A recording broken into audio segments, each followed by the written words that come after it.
Welcome back, everybody, for another deep dive. hmm Today we're going to be talking about this film, Sairat, which you brought to us.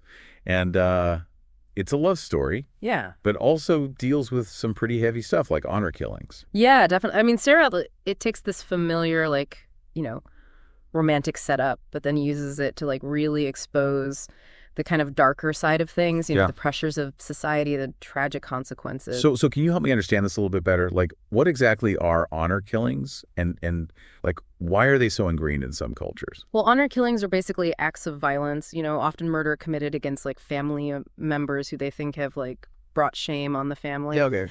And it's a really messed up concept, honestly, often tied to these, cultural norms that put so much weight on family reputation and social standing. Yeah. Sounds like Sairat really dives into this, huh? Yeah. Like, it uses rural India as the setting to show how those forces clash with what people actually want. Exactly. The film starts by introducing us to Parsha. He's this charming young guy from a lower caste. And then there's Arki. She's the daughter of a wealthy upper caste landlord. Their first meeting happens at a village cricket match. And you can immediately see the social gap between them. It's interesting how even in that first act, love blossoms, there's this tension already there. Like we see Archie watching Parsha from her balcony, which kind of hints at a power imbalance, right? And the societal walls they're going to have to climb over. And Archie's character is so interesting from the get-go. She's bold, independent, not afraid to push back against what's expected of her. Even just looking at Parsha is like this subtle rebellion against the rigid system she's stuck in. It makes me think about how she represents like a yearning for freedom, Yeah. a desire to break free from all those limitations put on her. Definitely, Sairat uses college life as the backdrop to explore that tension even more. College is usually a time of freedom and exploration, right? And that's where their attraction grows.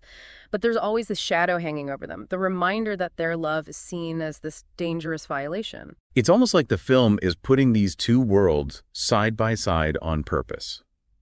The carefree college life and the harsh reality of a society that tells you who you can love based on your caste. Absolutely. And that contrast gets even stronger when Archie's family finds out about their relationship. Okay, so this is where things get really interesting. I read that the reaction is brutal. What happens exactly? Parsha is beaten up, threatened.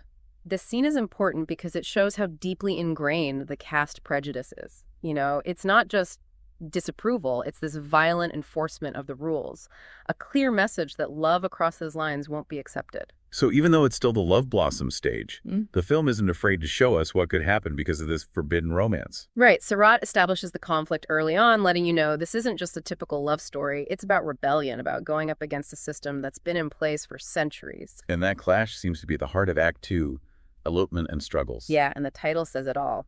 Facing such strong opposition, Arki and Parsha decide to run away. Running away like that's a big decision. What makes them do it? I mean, desperation, really. They're kind of stuck. Their families, society, everyone's saying their love is wrong. So running away, it's like their only way out, the only chance they have. So they head to Hyderabad, hoping to disappear, start fresh. But Sairat doesn't try to make this escape look easy. Remember, this film's about reality.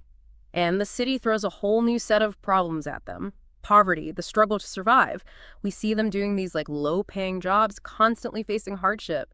Their relationship starts cracking under the pressure. So much for the happily ever after, huh? Right. It shows you that these societal rules, they have a long-lasting impact. Even when you physically get away, the emotional baggage sticks with you. And for Arki and Parsha, that baggage is heavy. Makes you think, can you really escape when you're fighting against something so deeply rooted in the culture? That's the question the film makes you ask. But in the middle of all this struggle, there's a bit of hope in Act Two. Arki gets pregnant. Oh, wow. So a new life literally coming into the picture. Does that change things for them? Oh yeah, big time. Now it's not just about them anymore. They're fighting for their child's future. This new responsibility gives them a reason to keep going against all odds. It's like that classic story element, right? The arrival of a baby. Yeah. But here, it means so much more. It's not just romantic love. It's about family, about building something new, breaking free from the past. Exactly. And for a while, it seems like they might actually make it. They find ways to get by, start building a life. But this is Sairat. So I'm guessing the tragedy is not over. Act 3 is called Tragedy Strikes. How does it all fall apart? Well, Archie's family hasn't forgotten about them. They find the couple and act like they want to make up, invite them back to the village. Oh, that doesn't sound good. Sounds like a trap. Do Archie and Parchie realize what's happening? No, they don't. They're so desperate for everything to be okay, to finally be accepted. They've been through so much. The thought of going home, of their child having a family, it must be really tempting. So they believe this fake reconciliation and go back to the place they ran from. This is where Sairat takes the darkest turn, and where the film really explores what honor killings are all about. So this is a tough subject, but it's important to understanding the film. You said before that honor killings are about protecting the family's reputation. But what actually pushes families to do something so horrible? It's this twisted way of thinking based on this distorted idea of honor. Imagine a world where your social status is everything, where anything that seems like it hurts your family's reputation is a stain that can only be washed away with blood. In that system, people, especially women, are seen as representing their family. Their actions directly affect the family's honor. So it's not just about personal anger. It's about following this messed up social code where violence is seen as the right answer to protect your honor. Exactly. And sadly, Sairat doesn't hold back from showing just how brutal that code can be. I've heard the murder scene is really intense, hard to watch. It is. The film doesn't shy away from it at all. We see Archie and Parsha begging for their lives. Their hopes for the future are just destroyed in this act of violence. It's a powerful reminder of the real cost of these prejudices, the lives that are lost because people blindly follow tradition. Wow. And what about the ending? Does Sairat give us any hope at all? Doesn't sound like it. What's the message the film wants us to take away? The ending of Sairat is really powerful, but also kind of disturbing. You know, we see this little boy and girl playing together, just kids, totally carefree. No idea about all the hate and prejudice in the world. It's a strong image, especially after all that tragedy. What do you think the director's trying to say with that? It's open to interpretation, but I think it's about how love and hate are always kind of repeating themselves. These kids, they represent hope, right? Like love can still grow even in the darkest places. But at the same time, their innocence also shows how deep these problems go. Like their happiness is the total opposite of the violence we just saw, reminding us that prejudice is something that's learned, passed down through generations. It's a sad reminder that even though love might be everywhere, the freedom to love is limited by society. So we've talked about honor killings in the film, but how big of a problem is this globally? Is it only in certain places? Unfortunately, it's a worldwide issue. The UN estimates that thousands of honor killings happen every year, and that's probably just a small number. Many cases are never reported hidden because of shame and fear.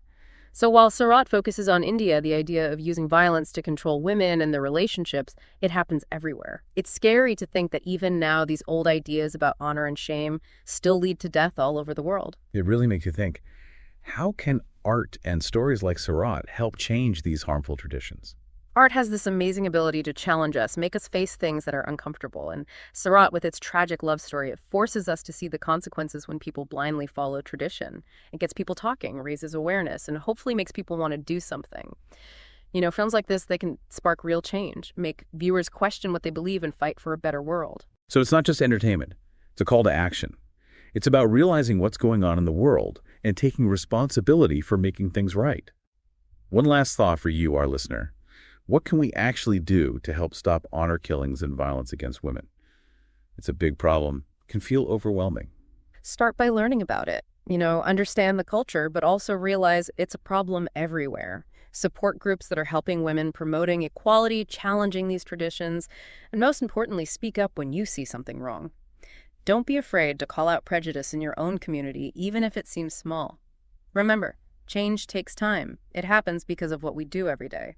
Our actions add up and can make a difference. Well said. It's a good reminder that we all have a part to play in making the world a place where love and kindness win out over hate and prejudice. This deep dive into Sairat has been